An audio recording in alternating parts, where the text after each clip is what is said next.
I had the opportunity last fall to see you give a presentation. It was funny because, again, you're secular pro life, and you had the opportunity to give a presentation to a room full of Christians. And I think every single one of those Christians walked away loving what you had to say. It was I hope fantastic. so. Actually, you got to see me present it live for the first time. We worked very hard, my team, to put it together.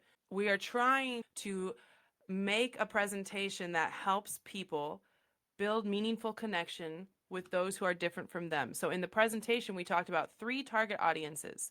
We talked about abortion vulnerable women. We talked about what I call the ambivalent Americans, the nominally pro choice people. And then we also talked about, very dear to my heart, what I call the non-traditional pro-life people. Each of these audiences, there's a little bit of overlap, but each of these audiences has their own unique characteristics, and I have specific thoughts about how we can build meaningful connections and have useful conversations with the different audiences for different purposes. And it was a lot of fun to present it. I love speaking on stage. I can see the nods, people laugh at the right parts. Although I will say there were a couple parts that I did not mean to be funny.